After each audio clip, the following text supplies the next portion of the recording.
Art Chat TV is brought to you by Linda Fisler Fine Art.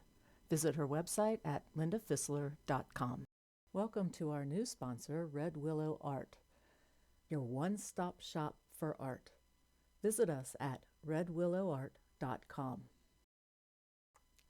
Hi everyone, I'm your host, Linda Fisler, and tonight we're going to be talking with my very good friend, Carolyn Anderson.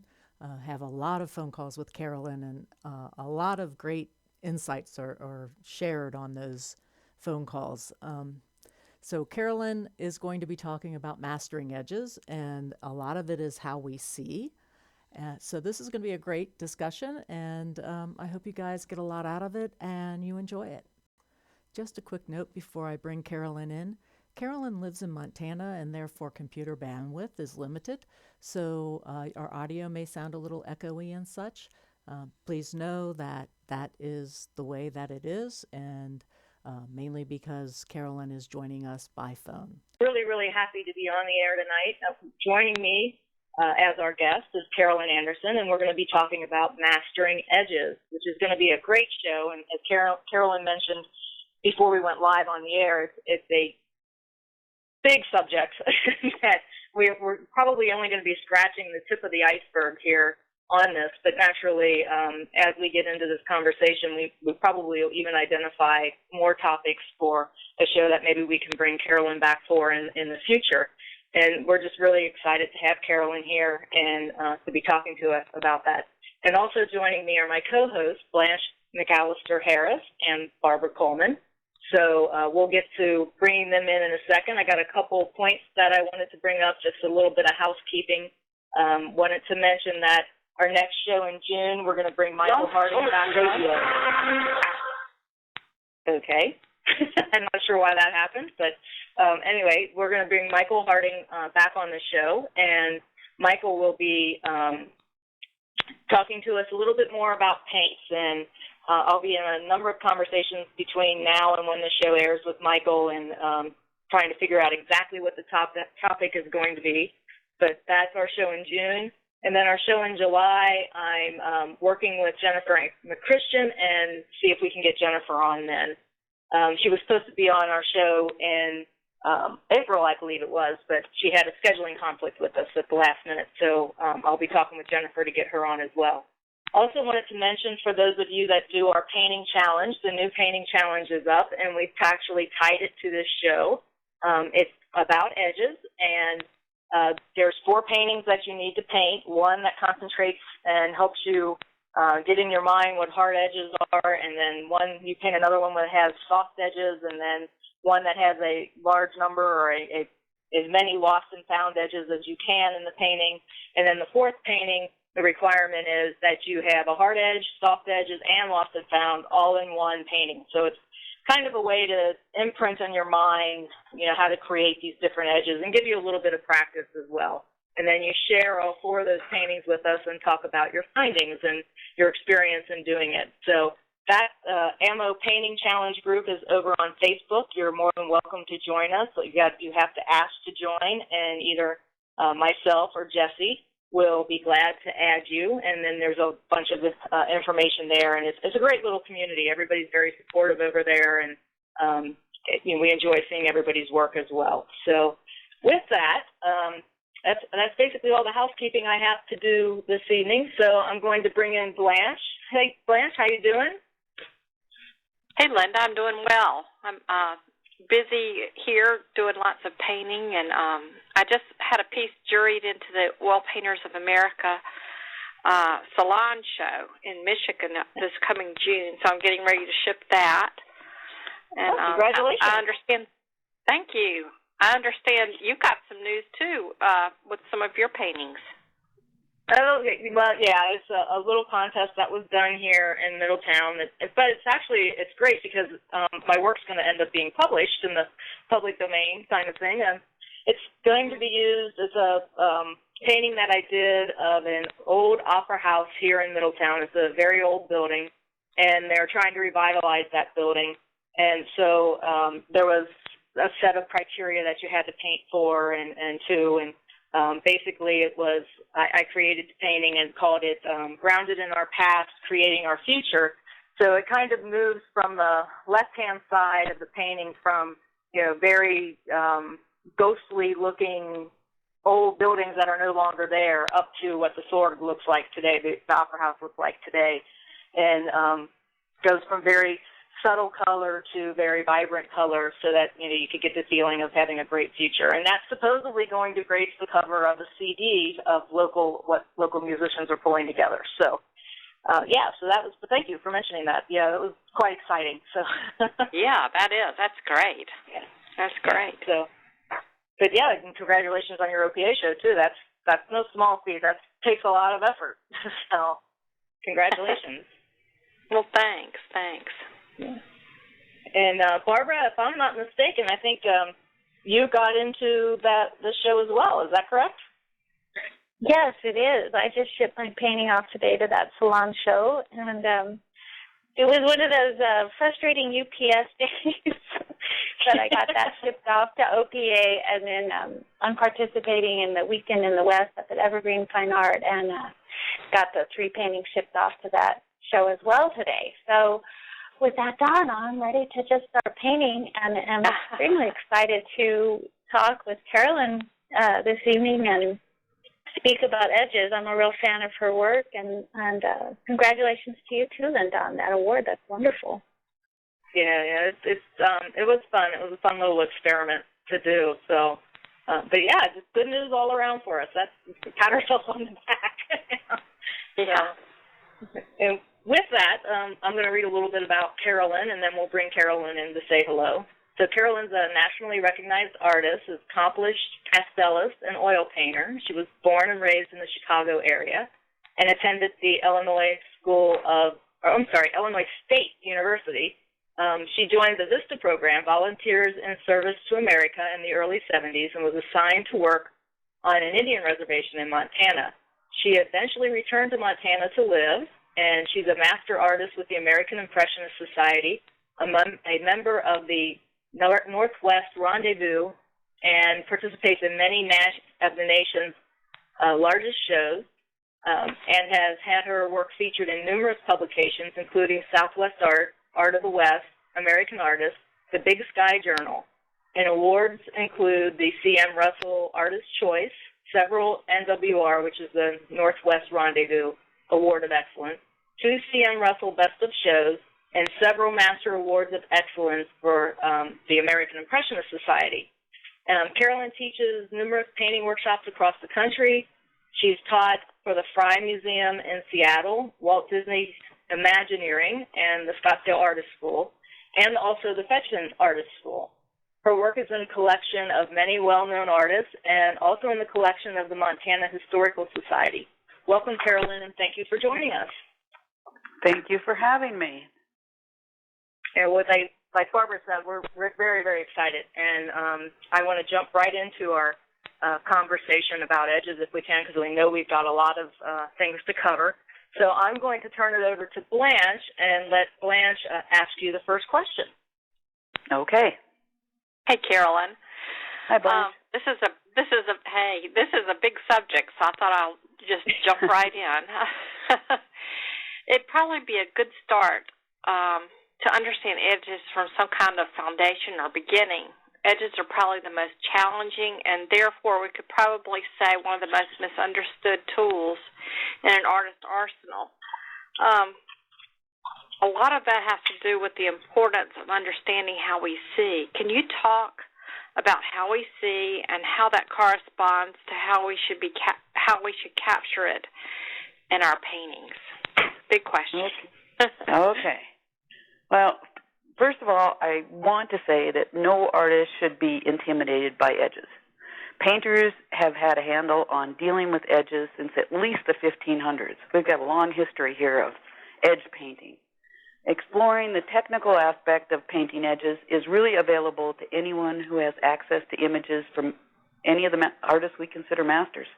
The one advantage we have today, however, is the ability to probably better understand how our vision system works and how we see. So really, edges is all about seeing. I don't think a lot of artists understand how important that is. And a lot of times when people say they don't They don't see the edge. Well, that's true. They just don't see it. So it's part of the whole vision process. So how we see is really a process of interpretation, with the brain doing the interpreting. We do not necessarily see what we think we see. The brain will often alter, rearrange, or sometimes even eliminate raw visual information. We actually see what we expect to see and what we have learned to see. Vision is information processing, not information transmission. And that's an important thing to remember.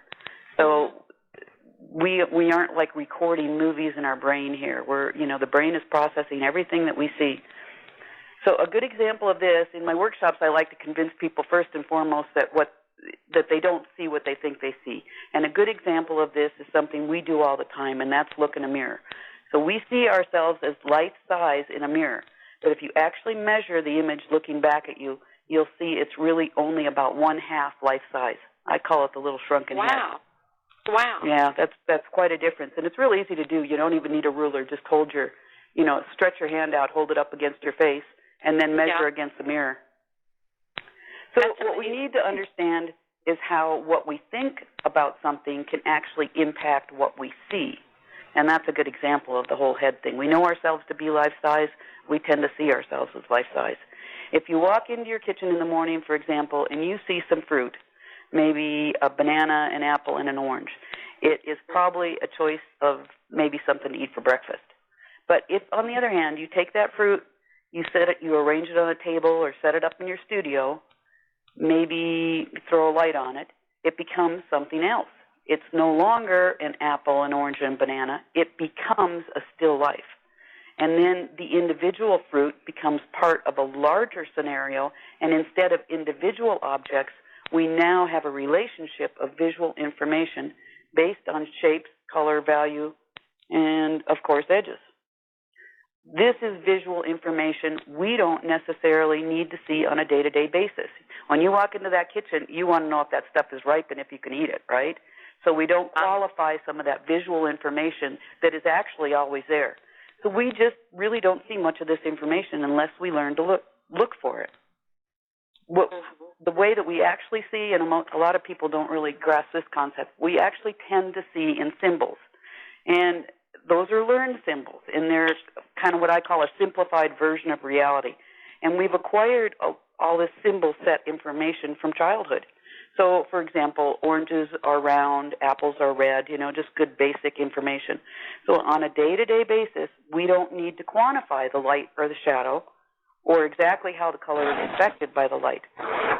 We also don't need to see what kind of edge that piece of fruit has. In fact, we don't usually even quantify edge information at all. So it really is a matter of whether or not we're seeing that information. We tend to see objects as solid. I kind of call it the chair effect. If you walk into a room with a chair in it, what do you need to know? You need to know what the shape and outline of that chair is, because you're either going to walk around it or you're going to sit in it. If there's a glass on the table, you need to know what the outline of that glass is so you can grab a hold of it. We see a solid shape, and we don't see the relationship of all the pieces of visual information. We don't need to quantify the type of edges we are seeing. Therefore, we don't see them. Edges are really not elusive. We just need to look for the information. Oops, hold on a second we have here. to look and know what we're looking for. Yeah, so artists sometimes, think that this is some kind of little magic thing going on out there, and it really isn't. An artist just needs to understand how important it is to question what he or she is seeing. If the information is not apparent, if you don't see it at first glance, you just need to keep looking. And if you don't see it again, you need to keep looking more. It's basically like turning a switch on in your brain, saying, I want to see this information. So it takes a little effort, but it's really not that difficult. Yeah, we just train ourselves. Go ahead, Linda. No, I was just going to say one of the things that I find really useful to remind me about doing that is if you hold your hand out in front of you and you look at your hand, how soft everything is behind it. If I'm focusing on edges, more or less, how hard edge my hand is, and then how soft the background behind it is, because I'm focused in that one area. So yeah, we can only focus on a really small area at a time. So our eyes are constantly moving around. And what happens is that when we go to paint, that's totally unnatural. Staring at one thing for, too long is totally unnatural to how we actually see. So it helps to make a real concerted effort to move your eyes around on the canvas also and not stare. You don't want to take information out of context because we basically see in context. We see the whole. And so when we start painting and we start, painting on one little area for too long, that information is taken out of context and then it loses its relationship to everything else. Yeah, that makes a lot of sense. And then when you're looking at what you're painting, you look at one part and then the other part, and different things come in focus. Yeah, and then keep in mind that when you look at something for a longer period of time, it actually changes. So if you stare at one thing, and here again, if you lose the context of the whole, the relationship of the pieces themselves visually change. So they can change in value, they can change in color, all kinds of weird things can happen here. Yeah, it's kind of like eyes playing tricks on you. It kind of, yeah. Well, staying with the basics, can you tell us the different edge types and their appropriate uses in the painting? I'm probably not a big fan of that limiting edge information to a list of types and uses. It's kind of like verbal things that get in the way. Sometimes when you limit the possibilities, you don't always see the possibilities. So I think the more important information to remember is as compared to, because that's one of the most important tools that our visual system uses. I mean, that's a basic part of how our vision actually works, as compared to. And, of course, that's an obvious thing that painters use. So I think as compared to. So it's fairly easy to observe obvious differences in visual information. For example, like a strong light and a dark shadow. We can see the obvious stuff. That's where we're actually kind of wired to see the most obvious stuff. But it's a little bit more difficult then to observe and try and quantify information that is not as obvious. So, unfortunately, most edge information kind of falls into this category. So I think it's best to look for the most obvious, the hardest edge, and then the softest edge. And then then trying to figure out what's going on from there is just a matter of going with as compared to. But you always want to go back to your hard edge and your soft edge and compare your information. So, like I said, you always use that obvious stuff, and you compare everything else to that. It becomes way easier to see everything. So, it's a matter of if we become too dependent on what we think an edge is, that the whole thinking and the visual stuff gets in the way here, we can overlook those changes that actually make the transition from one area to another. So it's sort of like when you're looking at colors, you're painting and you see a million greens and you start looking at them and this one's a little more red, this one has a little more yellow. Exactly. But you pair it. You don't see it unless you compare. If you start out with just the basic premise of green, then you've got green. It's not until you start comparing those changes. But like I tell my students, you always look for the obvious stuff, whether it's the obvious shape, the obvious value, the obvious color, and you compare, opposites. So, compare your lightest light to your darkest dark, Compare your softest edge to your hardest edge. Right. Good. And then we also had a question from Jessie in the AMO Painting Challenge group asking what your process is, which I think you've been beginning to describe that, and how you decide to put what kind of edge where. Well, my basic plan is always to ask myself what defines the form. It's as simple as that. It's not. Edges aren't really arbitrary. It's what defines the form. So, would it be a change in value or color, or is it a change in the shape of the form, or often it's a change in the information around the form. Just like, we were talking just a while ago about the hand and everything being blurry behind it. So it's a lot of times it's the information around the form that is determining what kind of edge we're seeing. So, I do have a few things that I use with my students, and basically number one would be the rounder the form, the softer the edge. This is just basic dimensional information. So, we're creating the illusion of 3 dimensions on a 2-dimensional surface. And sometimes we need to remember we need to exaggerate some of that information a little bit. So the farther away, the softer the edge. So we can look at that as just basic atmospheric information or perhaps, focus information. But then the third thing, and this is really important to remember, is what I refer to as the artist trumps all. Where do you want to call attention to something? Artist trumps all. So if you've got the rounder the form, the softer the edge, farther away, softer the edge, artist trumps all. Where do you want to call attention to something, and where do you want to draw attention away from something? So, another thing you can do, too, is to pay attention to the quality of edges created from side to side, the edges that would be opposite one another on a horizontal plane. So they should always have variety, and they should not necessarily be the same, because that's part of creating that illusion of dimensional space. So exactly opposite one another on a horizontal plane. You don't want the same quality of edge. It kind of defeats the whole idea of dimensional. Can you tell we're taking notes? Yeah, we're taking notes. So in the big picture, in my own painting, I really try to quantify the edges as I see them. They really are not arbitrary. They define our 3-dimensional reality. But it's just that I don't necessarily always try to recreate them, but I want to know what they are so I can use that information for interpretation. Great. Nice. This is great information. Yeah. Yeah, it is. So, okay, I just want to check your Blanche or Barbara. Do you have anything else to ask her before we jump into the question that I'm going to ask? Or do you guys, anything that she said so far? No, I can take notes and ask later. Okay. They're writing the questions for later. Yeah, I was looking at a big jug here near my desk, and I'm seeing the different edges when the background is similar to the color of the object.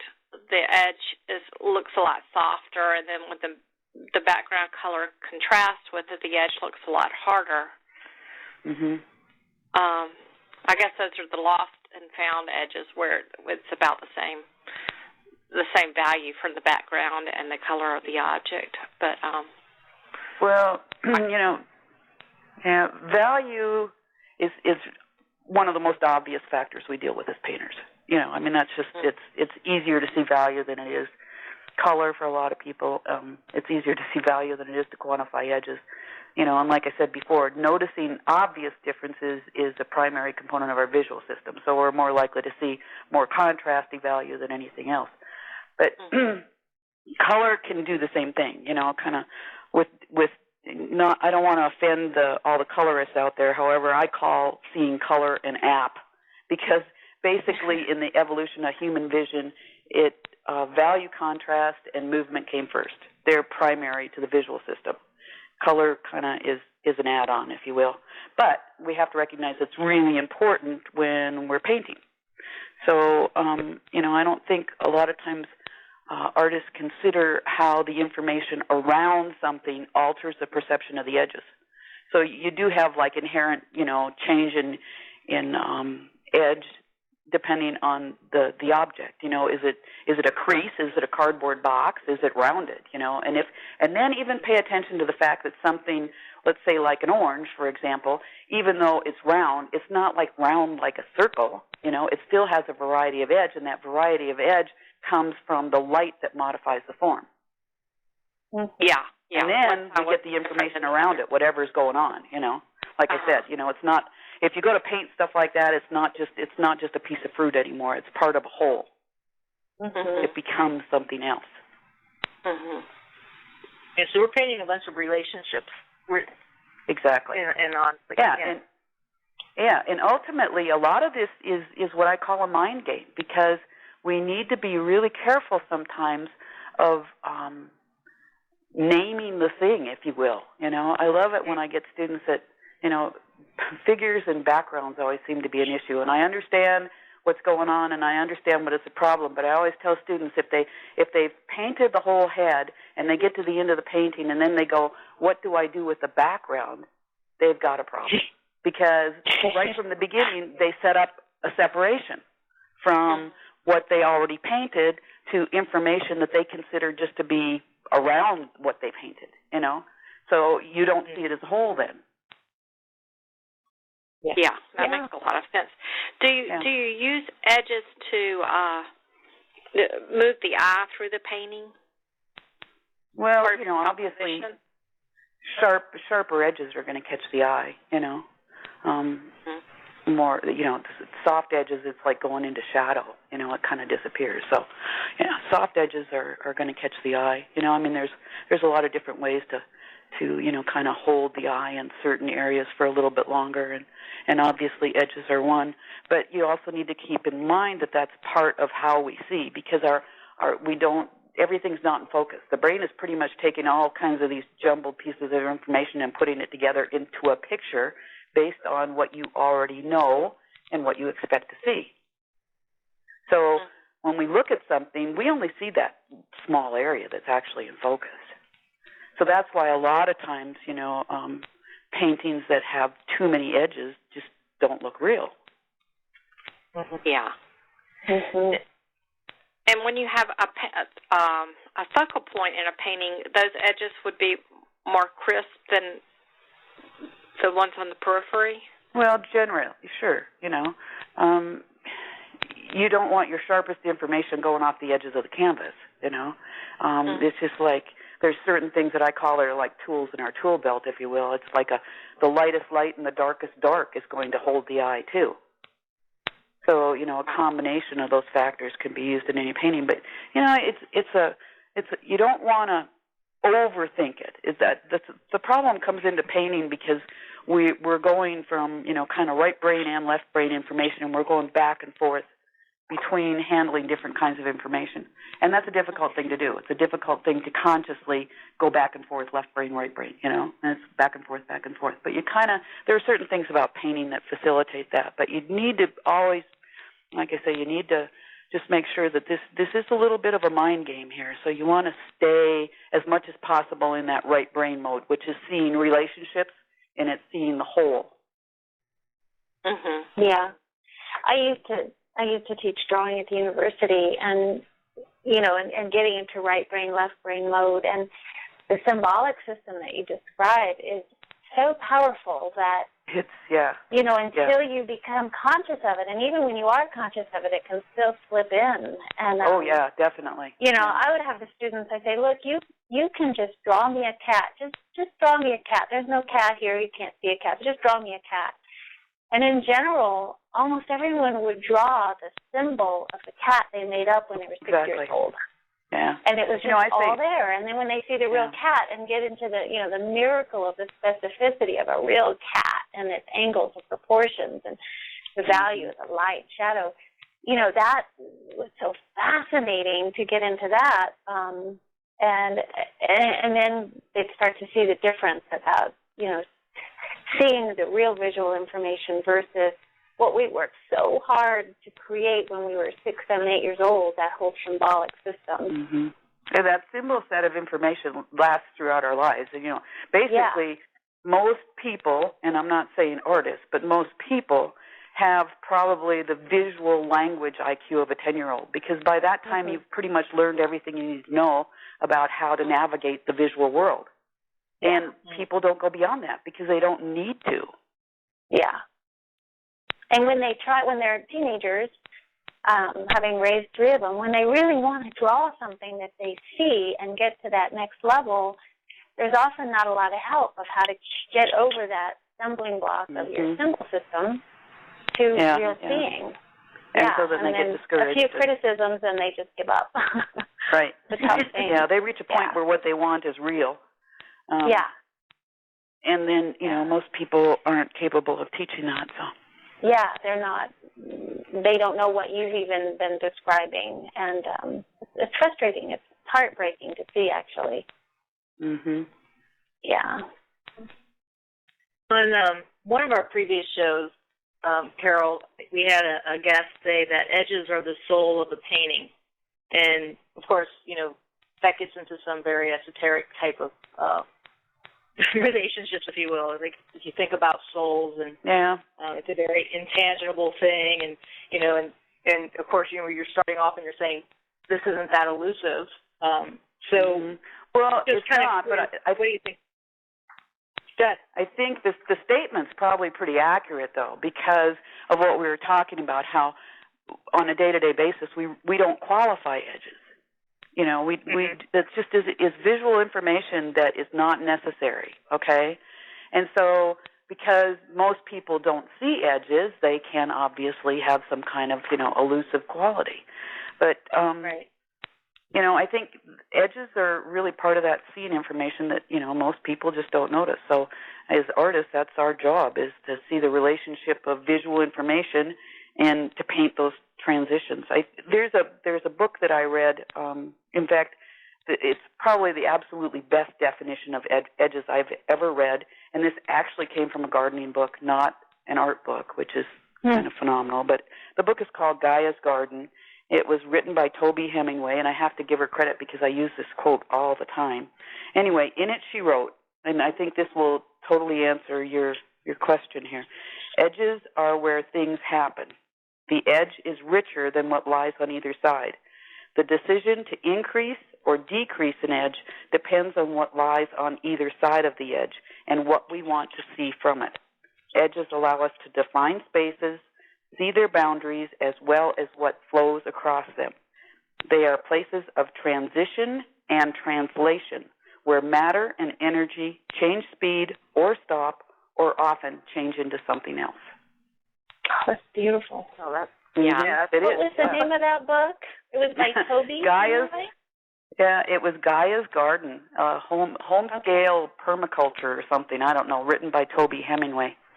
Oh, that's beautiful. That's also true in ecology. Edges are where things happen. The edge of the pond, the shore of the pond, the edge of the ocean, the shoreline.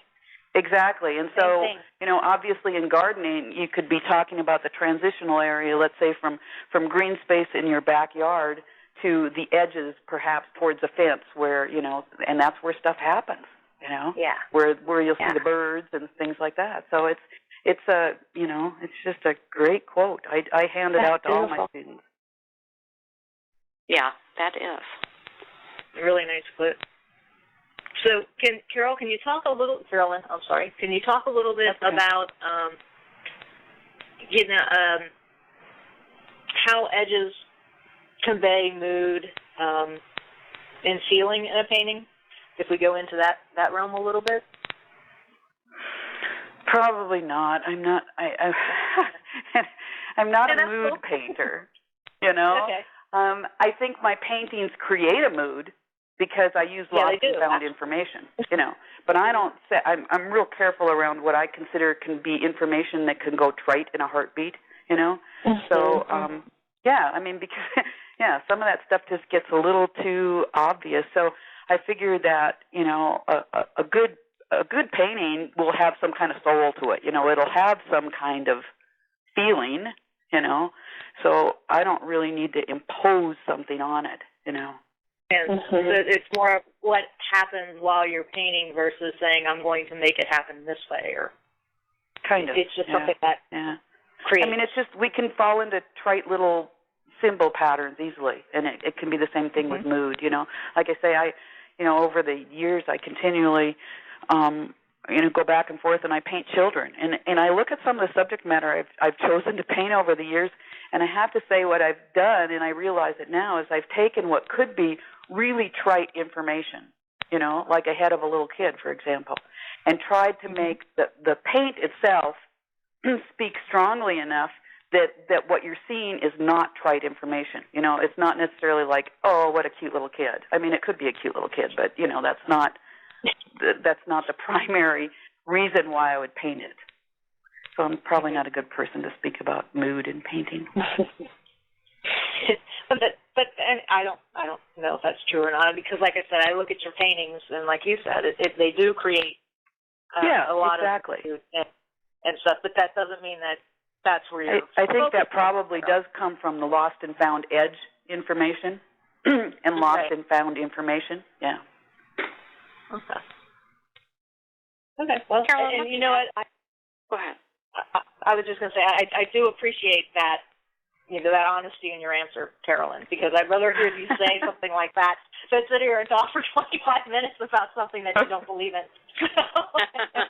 Yeah. Go ahead, Blanche. Oh, yeah. Well, I was going to ask a question that Mariana Duford, who is in our Ammo Painting Challenge group, wanted us to ask. It's about your theory on how color and value are used to make edges recede and stand out. And I think we touched on that. Yeah, kind of.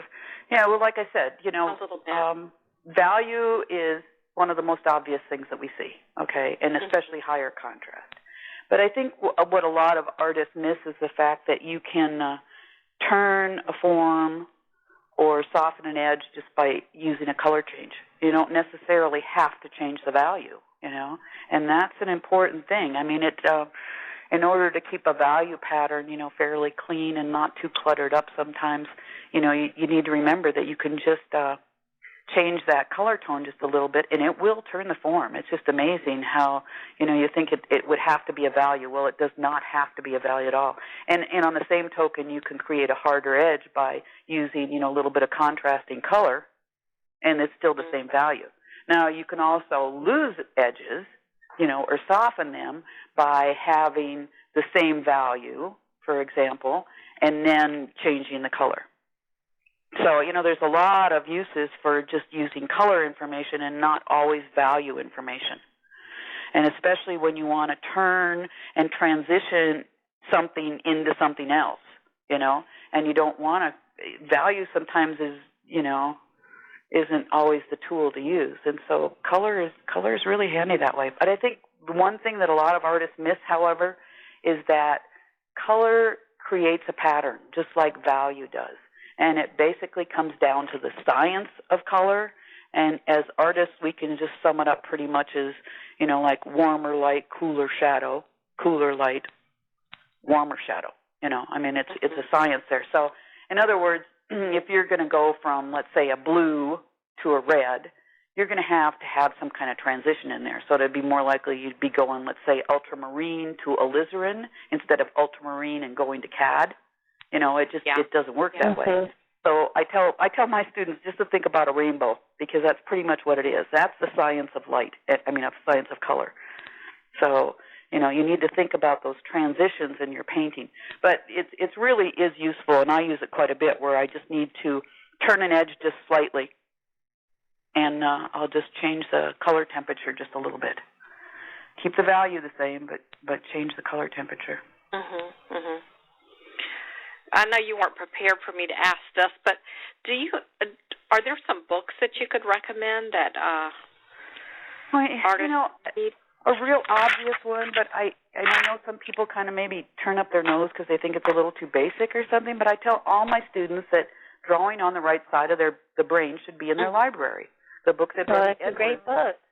Wrote, because it just gives you a lot of good information. It's not like you have to step through and do the drawing exercises, because basically what she was doing in there was teaching basic drawing to people who had no skill whatsoever. So it's not artistic drawing. It's not interpretive drawing. But what she talks about is really valuable information.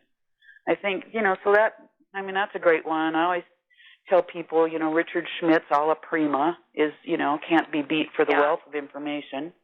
I think if you're into, if anybody wants to touch on the science part of it at all, Vision and Art, The Biology of Seeing by Margaret Livingstone is You recommended that somewhere, something I read, and I went and I got it, and it's fabulous. It is a good book, yeah. I've had some students complain that it has too much science, but I tell them you don't have to read the whole thing. It has lots of pictures, So, Yeah. No, it's really good. You aren't going to get tested at the end of it, So you read the stuff that you find important. Yeah. You can skip over some of the scientific parts. Yeah. So it's called Vision in Art? Vision and Art. And Art. Vision and Art. Yeah, Margaret Livingstone. And then, one that I turn to sometimes, and I just think it's a fun little book, and it's called The Annotated Mona Lisa. And it's basically a crash course in art history. And I think a lot of I've never artists heard of can that use book. that. Yeah, it's kind of, surprisingly a lot of information is crammed into a little book, but very nice. I think a lot of artists could use a refresher course, or most of us can use a refresher course on art history sometimes, Mm-hmm. If we don't know our history, we are doomed to repeat it. Well, that's great. Drawing on the right side of the brain, most of us probably have that, but we could reread it. It'd be great to reread it, yeah. I was just rereading Carlson's book on landscape painting. Right, and, I saw so much in there that I didn't see before, so it's always fun to go back. Yeah.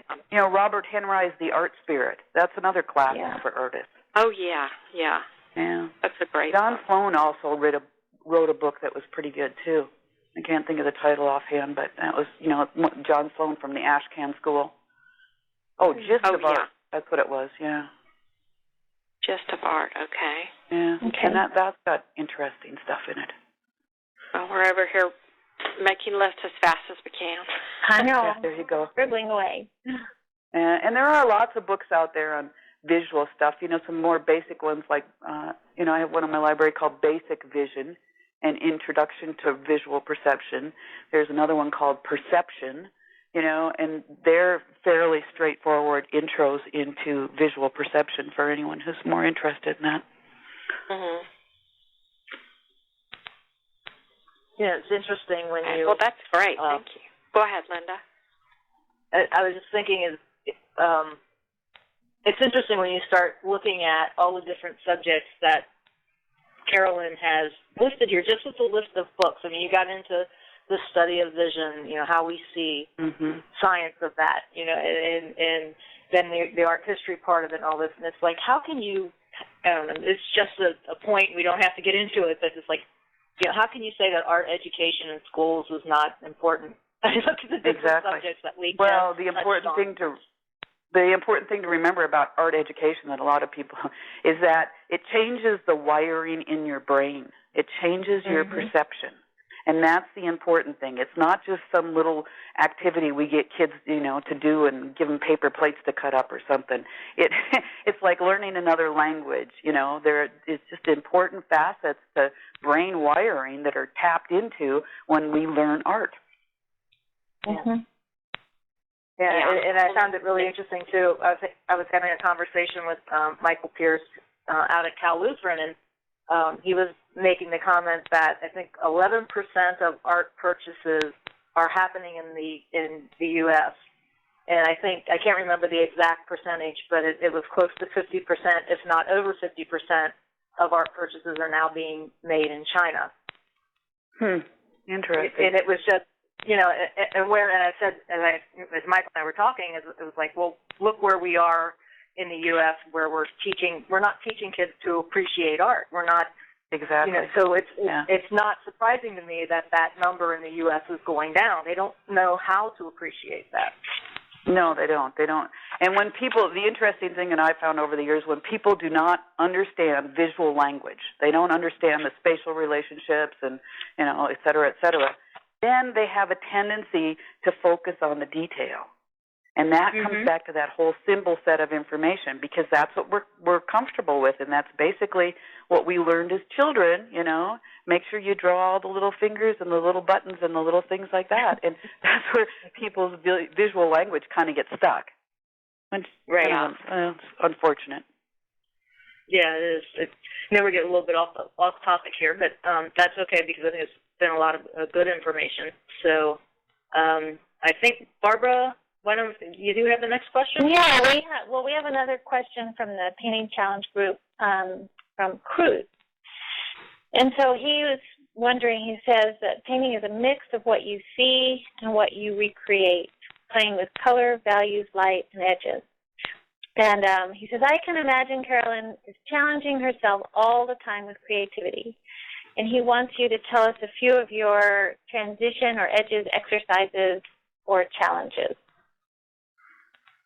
Well, I don't know that I specifically use any exercises. I do, however, a lot of times approach a painting with the idea of perhaps losing as many edges as I can while still holding the image together. I see that's the key, you know. But I tend to see chaos as just like a pattern that we don't recognize, you know. And nice, doing this, nice quote. well, yeah, you know, truly it is. So, but you know, I'm really surprised a lot of times in painting about how little object information is really necessary to still see form. You know, because we are programmed to notice value contrast. You know, we pay attention to things like line, obviously shape, and color pattern, and value pattern. You know, and all those things will move the eye around the canvas and create the illusion of, you know, dimensional form. So there, you know, the one thing I don't do though is what I refer to as the coloring book approach. And I know a lot of artists kind of learn this or they do it with, and that's basically to draw outlines and proceed to fill them in, you know. So yeah, I think, you know, too many artists do that. And once you get a solid outline, you're just feeding right into left brain information. It's really difficult to, you know, kind of get out of that. In other words, you create a solid outline, and then we have to work like crazy to try and, you know, modify and mitigate the edges. You know, that's where people get all caught up in the whole edge thing. I don't know what to do with it. Well, you should have identified the edges before you got that far. When you were drawing, you know, you should have observed the edges, because that's what a good drawing's all about. You know, I mean, it's just that for some reason we get into paint, and then it tends to complicate things for people. So, you know, instead of working like crazy to try and change all those edges after creating solid form, I avoid creating solid form. I look for the information that says to me, you know, what creates this form. So, you know, it's here again, it seems to make sense to, you know, look for the value pattern first, you know, light and dark. Try and identify your color pattern, and then work your shapes accordingly. So, you know, and like we mentioned before too, a lot of that edge information is not just part of an object itself. It's the information around it is part of the whole. So, yeah, that's kind of how I approach it. That's for sure. So when you're starting a painting, are you doing that? Are you kind of blocking in your value pattern first? Yep. Exactly. I always go to, you know, identifying that. Of course, you know, we're working with what I say is shadow defining light. So I'm working with the darks to define my lights. I don't paint the lights, you know, to begin with. And what happens is whenever you start getting marks on your canvas that get in the way of seeing the shapes, which can happen sometime if you create too many outlines or you make marks in your light value areas, you know, it kind of confuses the whole idea of shape. So I try and stick with the visual information. So use the dark, follow through. You know, I see a dark here, and darks are always going to create some kind of pattern, you know, and then make the next dark and so forth and so on, you know, and hopefully, you know, you get enough stuff on there and all the pieces kind of come together and you don't have anything too far off. But like I tell people, you know, it's oil paint. You can change it. Yeah. And another thing to keep in mind too, in a lot of information, you're always better to overpaint or underpaint to what's a perceived edge. Okay? You know, instead of working up to like what you think is a line. No. Overpaint it or underpaint it. Make the decision which. You know, different information requires stuff, and then you come back with another brush stroke. See? Okay. And that modifies the edge, so you don't have to noodle all those edges. Nice. That makes a lot of sense. May I ask you a question about your brush work? Sure. When I look at some of most of your paintings, it looks like you're using sort of a draw technique. Right. What sort of brushes and all do you use? Are you using larger brushes? Well, I use primarily bristle brushes, flat. Mm-hmm. I'm not a fan of little short stubby brushes, as my students will attest, because I say they do nothing but scrub. I want a brush that I can make a variety of marks with, without too much thought. So I like flats. I throw them away when they start to wear out, okay? Yeah. When they start to get short, which they do, I pitch them. So I want to lengthen the brush. And then, I always keep like some kind of synthetic round that I kind of call either my noodle brush or my drawing brush. But, sometimes you need to make little marks, And sometimes you just kind of need to, work your drawing a little bit or work the form. So I always use some kind of synthetic round. But basically just the bristle brushes. And I do work dry. I don't start out with, I don't use much medium. Mm-hmm. And I try and keep the paint thin to begin with and build up. The idea is if you get that paint surface on your canvas wet and sloppy right at the beginning, you cannot modify your edges. Well, you can, but you kind of have to get into the whole let this stuff dry and then come back and, do some modifying. Yeah. So, I try and keep, that whole dry brush effect going, and build up the paint from there. And that way I get a variety of edge right from the beginning. So in other words, I tell my students to start your painting so it looks kind of like a charcoal drawing. Okay, I was just going to ask you that. Yeah, Nice. so it has that kind of visual effect, like a charcoal drawing, like you would do a charcoal drawing. Mm-hmm. That makes So you're not using a lot of color when you start. You're starting in grays? I start neutrals, and on my palette I always start out with I mix up gold ochre, which is kind of like a Rossiana, or else yellow ochre, and my mineral violet. Kind of gives me a nice neutral mid-value that I can either kind of warm up or cool off, And so I start there and then gradually, work into adding the color. Okay. Great. I start my mark making with that. I'm always looking for something that's reasonably neutral, middle value, works. You don't want to I don't like to start with a strong color because it's going to have something to do with, it's going to read through on the stuff you come in on the top with, and so I just like to keep it neutral. Mm-hmm. Yeah, that doesn't matter if you're doing a portrait or like the ones that we're showing you, the horses and but you start the same way no matter what the subject. You've got to start somewhere. You have to start creating what I call the "You Are Here" map. I reference this like the maps in the airport terminals. You are here. So you need to get some marks on there because that's the problem. Where I think a lot of people use contour drawing or outlines. That's their map. But I would rather use the dark pattern, and then in turn what we're seeing is light dark pattern for my "You Are Here" map instead of outline. Oh, that's great. Yeah, that's good. A good way to think about it. description. Yeah.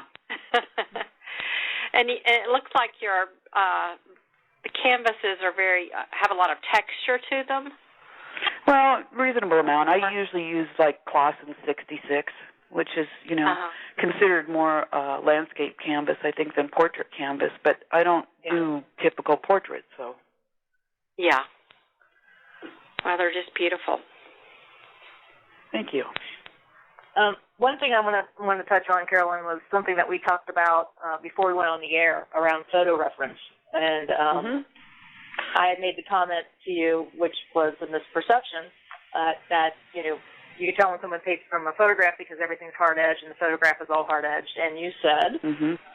and I said that is a misperception, that sometimes in some of my workshops I actually have taken a couple photographs and projected them up, after we go through a lecture on visual language, and then I show different images like sergeants and thorns and step them through the edges on that material. But I've used photographs also to put up on the screen so I can step them through the variety of edges on a photograph. And here again, it's just something that we obviously don't see because we don't look for it, but it is always there. We lose some of that depth perception, but the edges are always there. And basically because Edges are determined by what? Number one thing is form, the rounder the form, that kind of thing, okay? And then also the quality of the light, okay? And then, it can be what the color's doing. But they're there. They're there in photographs. And if you don't see them, blow the photograph up and look again. Mm-hmm. It's all there to be seen. We're just not looking in the right way. Exactly. We aren't seeing them because, number one, we seem to have it in our heads that photos are all hard-edged, so it's that misperception which messes up with our seeing. And so we actually don't go looking for it, And you might look at a photograph and you go, well, she doesn't know what she's talking about. This looks all, you got to look again. Yeah. You have to look again, and you'll see the variety of edge. Yeah, I think that all goes back to our coloring book mentality. We all learn that's exactly what it is. We like all those crisp edges on everything as our roadmap until we can start thinking about it in a different way. That's how we see. See, that's the problem. That is actually how we see. We see those. We see them as hard edges, and they aren't. Mm-hmm. But like I said, it's a process of just kind of turning that switch on in your brain and going, okay. No, I'm going to look for this. I'm going to find it, And the other thing that artists can do, too, is to, we've got great examples throughout art history, and I like to use Sargent and Zorn as examples because they did some nice creative edge work. I also use Fession, as examples. Mm-hmm. But if you take some of the work, it can be like in art books that you have at home, and take it out of context, or maybe take a picture of, an image in the book, and then blow up certain sections of it just a little bit, and then start comparing edges from side to side, because that's the best way to do it, as compared to. So go on one side of the form where maybe the light is, opposite side, and look to see how they handled edges. And there's different ways of handling edges, but they're good examples. That's a great idea. Yeah. Yeah, that was one of our questions. Great. That was one of the questions we were going to talk about is kind of how edges are throughout history and have they changed, because are we seeing different today versus in the past? Well, there have been changes, but are things different today? I think we're a lot harder edged today, to tell the truth. I tend to see this as a two-dimensional world going on here, and it's kind of reflected in a lot of the art. But if you go back in time, the Renaissance, the 1500s, for crying out loud, is when they did the big breakthrough in light and shadow, perspective, modeling form with edges. Turning the form in dimensional space so the figures actually look real. And then we went for like hundreds of years just with variations of that information. And then you get up, you've got, Sargent and Zorn and all those guys. Sorolla is another good one to study. Fession obviously came later, so we've got a different kind of thing going on there.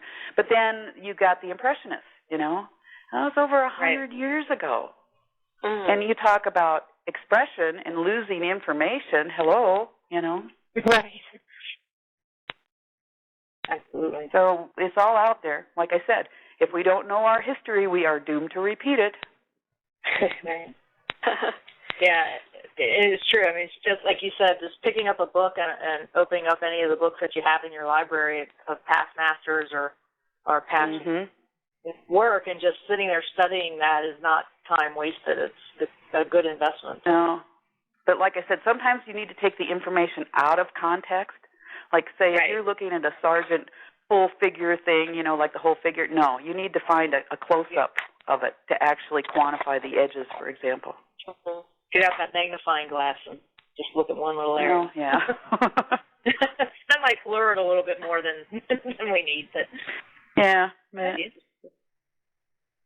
Carolyn, I'm trying to make a list for myself of different ways to manipulate edges. We've talked about color, value, and then just manipulating the paint to make a softer edge or a crisp edge. You want to underpaint or overpaint?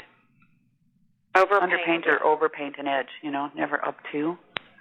Yeah. I think that's a good sound way. But, don't, like I said, It's not a matter of trying to learn a list of things you should do in your painting. It really isn't. It's basically about trusting yourself to look at information and try and figure out what's going on. And sometimes some of the stuff is good to know because it tells you where to look, for example. So you're looking at something kind of, hey, I don't see it. Well, that's why studying some of the other, artists can be a good thing, because then kind of know where to look. But the other thing that people miss is there's always a variety of edge in the smallest part of a form. It's not, let's say, like we take an orange and we just go that orange is all round. No, it's still going to have a variety of edge all the way around. Mm-hmm. Edge change, edge change, edge change, edge, even on an orange. Mm-hmm. So you just have to look for the information. Don't get too caught up in thinking, oh, no, what do I have to do here? Well, just look to see what's going on. Paint it, and if it doesn't look right, figure out why, Yeah, as I say, you don't have to name it necessarily. Name it an edge, what type of edge it is, just what's going on with that form and color and value. And exactly. It gets too confusing, Too much stuff, too confusing. Keep it to the basics. It's all about seeing. Yeah. Yeah, yep. Exactly. Well, we're coming up on the, believe it or not, last 30 minutes of the show. So why don't we go to, I want to give Carolyn a opportunity to talk about what's coming up for her as well. So Blanche, your last question that you might have for Carolyn? Let's see. As far as color, we were talking about color and turning forms. As a form turns away, it would tend to become cooler? Well, it depends on the kind of light you have. Let's say, some artists like to work with, let's talk about faces, for example. Some artists or figures, some artists like to work with cool light, and then they have warmer shadow. My preference most of the time is usually for warmer light and cooler shadow.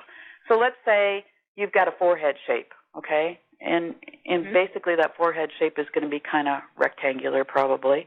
And as it gets towards the edge, the outside edge on that forehead shape, that it has to go somewhere, right? It's not like I could tell people, it's not a coloring book. It's not like you cut this out of a piece of paper. That edge has to go somewhere. So let's say the light on the forehead is a little warmer. Then right at the edge, you could turn it perhaps towards a little the violet or a little viridian, a little green, but still maintain the same value if that's what you need, if you need the same value going all the way across. So you could just transition that color then just a little bit over, and that'll turn the edge. It's just kind of amazing how that works, but it does. Mm-hmm. And say you had cool light, and would it work the same way? Oh, yeah, it works the same way. It doesn't make any difference, yeah. Yeah, but you just have to be careful with the warm stuff going on there, because if you get it too warm, it can pop forward, So that's where we talk about color pattern, because there's such a thing as, like warms that kind of go better with cools than, Right. Yeah. Well, thank you. Thank you. Barbara? Yeah, I would just love to see you paint now. I'd love to see like the viscosity of the paint as you're painting. So if you're starting at the beginning and you think of it more as a charcoal drawing, and then as you build that up and you're not using much medium, I wondered if you could just talk a little bit about the paint viscosity. Well, I use I use Holbein paints, which are fairly creamy. A lot of it depends on what kind of paint you're using, too. People need to be aware of the difference in materials. So my paints are fairly creamy. They're fairly evenly creamy. I don't end up with colors that are stiff, for example, that actually, need something. Now, when I start out, if I need to get brush flow, for example, on, like something, then I'll just use a little of my, Gamsol for that. But it's just, I'm just using the paint, and I'm just building it up. And I just find it valuable to start with the information that, like I said, that I think is important. That's going to be the value. But at the same time, you need to identify your color pattern, at the beginning. Where's your light coming from? Is it a warmer light or a cooler light? And then, as you start establishing the values, so you have enough information on that canvas, it should start to bear a relationship to what it is that you're painting, should have some kind of relationship. And then I'll start, working my way into color. I don't want to get too heavy in darker values without getting color tone, because that's not going to help any. So, and then, if it's a larger painting or something like that, chances are I'm going to have to go to some medium somewhere. But, or, I'll use medium if I have to go back into a painting, for example. But by and large, no, I stay away from it. I'm able to control my edges better. Nice. Okay. Thank you. Especially, I've gotten to see Carolyn paint a couple times now. Once out at weekend with the Masters when she was holding some workshops out there, and I also saw her painting with CW at the American Impressionist Society meeting back in November, and it is a real treat to watch Carolyn paint. So if you get the opportunity, don't pass it by. Go and see her paint. I enjoyed it both times, Carolyn. So. Thanks. You may have not known that I was back there because I was sneaking in and out. It was fun, and it's real. What I thought was really a lot of fun too is when CW was painting next to you at the American Impressionist Society, and it was just so much fun to see him turn and ask you questions. While he was painting. Well, the last place we were at, we were just down in Texas. We were both teaching workshops at the same time. And this isn't true, but this is what he told his students. He was describing our doing that dual demonstration there, and, painting the same model. And he told his students, he says, I just sat up behind Carolyn and I just copied her. Whatever she put, I didn't even look at the model. Whatever she put down, I just copied it. He wasn't behind you. You're right. he was I know he wasn't there, but he made a good story out of it anyway. He's also quoted you several times as saying, "Show me something I haven't seen before." Exactly. Yeah. I've seen that. Show me something I haven't seen. Yeah, it's a lot of fun. So what do you have coming up? Workshops, shows? Well, next weekend, Prix de West show in Oklahoma City. I think it's next weekend, something like that. And then I'll be doing a workshop in Jackson, Wyoming in June. And then in the fall, there's the American Impressionist Society show, and I'll be teaching a workshop in Easton, Maryland in the fall. So other than that, it's just, normal gallery, whatever stuff. Okay. And hopefully a lot of paintings for you in the meantime, right? Well, that would probably be a good thing, yeah. That would be a good thing. Yeah. Darn, right? Yeah, don't want to do that. Well, again, I've just kind of been in a whole thing of painting and throwing, painting and throwing, painting and throwing. Mm-hmm. I know, as my son, throwing them away. I don't know. I just kind of, I'm always looking for something just a little different. As my son told me, though, here a few weeks ago, I was talking to him on the phone. He says, "What are you up to?" He says, "I haven't talked to you in a while." And I said, I've just been struggling with my painting. I just don't like anything I do. There's this long pause on the other end of the phone, and finally he goes, "What, you haven't figured out how to do it yet?" Thank you. The ones that love you the most would always hurt you, right, Carolyn? Mm-hmm. So we have really appreciated you being on the show. Is there anything that we may have missed that you want to tell us that we maybe haven't asked? I know that leaves like a wide expanse of topics. But That's stuff. Yeah. I really, I guess, would just like to emphasize that people really need, we've always heard that, painting's about seeing. I just don't think that a lot of people have really understood how important that actually is. Mm-hmm. And so I know I run into this a lot of times in workshops where, I'll say, "Now, do you see that color in the shadow?" For example, and they'll go, "No." So then we have to step through obvious information first, and then I'll have them look at that shadow again. And then they'll usually go, "Oh, now I see it." And it's the same thing with edge information. I'll say, what do you see at the top of the head? Well, it's just the top of the head. It's, kind of like a line. No, okay, now let's compare. Let's go all the way around, from side all the way up over the top, down the other side, if you will, but, compare one side to the next, and let's look at the difference in the edges. And it's only then when people actually see the information. So, Right. like I said, the edge information is not arbitrary. It really, it's all there. It defines our three-dimensional reality. It's really critical. And so if you don't see it, you just need to keep looking. You really do. You need to force yourself to look and look again. And if you still can't figure it out, then drag out some of your art books and try and figure out what people were seeing and how they handled the information. Mm-hmm. Yes. Great advice. So we're, I guess we're going to say goodbye here, and thank you again for being on the show. And, well, I appreciate it. Yeah, so we'd love to have you on again sometime. So if there's something that comes up in your workshop and you want to come on the air and talk with us about it, feel free to drop me a line or give me a call. Yeah, I think we should just turn it back to your listeners, and if there's anything specific that they think would make a good show, maybe that's where it needs to go.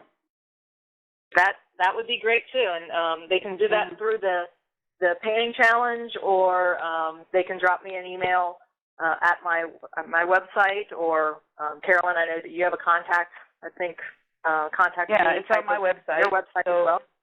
So yep, either way, that would absolutely be most welcome to hear from our listeners on that. So with that, I'm going to say thanks again. We appreciate your time, and you're very welcome. Thank you again. Yeah, thank you to our listeners for tuning in too. We've had over 106,000 listens since we started the program back in March of last year. So really excited that we have that many folks. And then in June, again, we have Michael Harding coming up. So until next time, everybody have a great day and keep painting. And Blanche and Barbara, thank you again for joining us too. So thanks, everyone. Have a good night. Thank you. Yes, thanks, everyone. Thanks, Carolyn. That was very inspiring. You're welcome. That was. Thank you.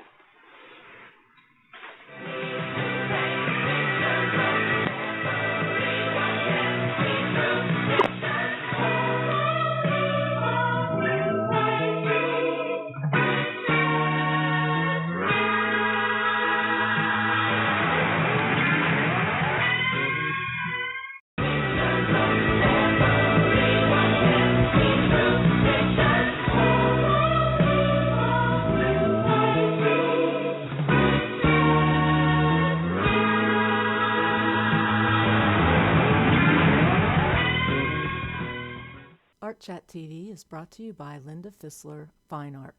Visit her website at lindafisler.com.